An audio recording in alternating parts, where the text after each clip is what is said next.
Hi friends, ఈ video నచ్చినట్లయితే like చేయండి, సబ్స్క్రైబ్ చేయండి. విక్కీ పద్మావతి దగ్గరికి వచ్చి, నా పద్మతి ఇలా చేస్తుందని నేను అస్సలు అనుకోలేదు. ఈ విషయాన్ని నా దగ్గరకు ఎందుకు దాచిందో కూడా నేను పెళ్లి చేసుకోవాలనుకున్నాను, కానీ ఆ విషయం నాకు దగ్గర దాచిపెట్టావు కదా అని చెప్పేసి అంటూ ఉంటుంది. ఆ మాటలు వినగానే అక్కడున్న పద్మావతి అయితే, సారు మీకు ఎలా చెప్పాలో కూడా నాకు అర్థం కాలేదు.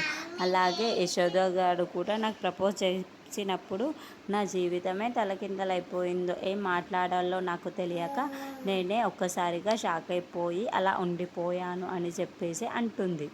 ఆ మాటలు వినగానే అక్కడున్న విక్కీ మాత్రం, పద్మావతి, నువ్వు ఇకనైనా ఆ యశోదకి నువ్వు నిజం చెప్పేయి అని చెప్పేసి అంటాడు. ఆ మాటలు వినగానే అక్కడున్న పద్మావతి అయితే, నేను అలా చెయ్యలేను అని చెప్పేసి అంటుంది. ఆ మాటలు వినగానే అక్కడున్న విక్కీ మాత్రం, ఏం మాట్లాడుతున్నావు పద్మావతి, చెప్పమని నేను చెప్తున్నాను కదా, చెప్పేసే అని అంటాడు. ఆ మాటలు వినగానే అక్కడున్న పద్మావతి, లేదు సారు, నేను ఒక తల్లికి మాట ఇచ్చాను అని చెప్పేసి అంటుంది. ఆ మాటలు వినగానే అక్కడున్న విక్కీ మాత్రం, తల్లికి మాట ఇచ్చేసావా ఏంటి పద్మావతి అని నిజం చెప్పు అంటుంది. ఆ మాటలు వినగానే అక్కడున్న పద్మావతి అయితే, యశోదర్ గారు లుకేమియా అనే వ్యాధితో బాధపడుతున్నారు, తన ఇంకా ఎన్ని రోజులు కూడా బ్రతకరు అని వాళ్ళ అమ్మ నాన్నగారు నాకు చెప్పారు.